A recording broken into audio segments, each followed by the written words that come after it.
అసలు లూపస్ వ్యాధి అంటే ఏమిటి? ముందుగా మనం ఇమ్యూన్ పవర్ అంటే రోగ నిరోధక శక్తి గురించి తెలుసుకుందాం.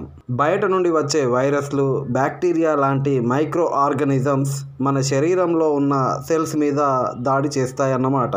సో అట్లా దాడి చేయకుండా యాంటీబాడీస్ని ప్రొడ్యూస్ చేసి ఈ మైక్రో ఆర్గానిజమ్స్ని అడ్డుకొని వీటిని సర్వనాశనం చేసి బయటికి పంపిస్తుంది. దీన్నే మనం రోగ నిరోధక శక్తి అని అంటాం. కానీ లూపస్ వ్యాధిలో మాత్రం టోటల్గా రివర్స్ జరుగుతుంది. మన శరీరాన్ని రక్షించాల్సిన రోగ నిరోధక శక్తి మన సొంత శరీరంలో ఉన్న సెల్స్ మీద దాడి చేస్తుంది. దీనివల్ల మనం జబ్బు పడతాం అన్నమాట.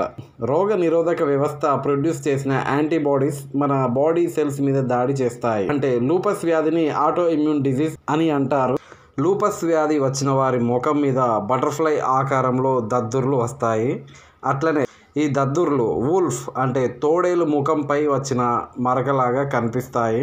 అంటే లాటిన్ భాషలో తోడేల్ని లూపస్ అని పిలుస్తారు. అందుకే ఈ వ్యాధికి లూపస్ అని పేరు పెట్టిండ్రు. లూపస్ లక్షణాలు: లూపస్ వచ్చిన వారిలో జుట్టు ఎక్కువగా ఊడిపోతుంది. ఎండలోకి వెళ్ళినప్పుడు ఆ వేడికి చెంపల మీద సీతాకోక చిలుక ఆకారంలో దద్దుర్లు వస్తాయి. లూపస్ వ్యాధి ఎవరికైనా రావచ్చు, కానీ ఈ వ్యాధి ఎక్కువగా మహిళలకు వస్తుంది. మే 10 ఈ రోజున వరల్డ్ లూపస్ డేగా జరుపుకుంటారు.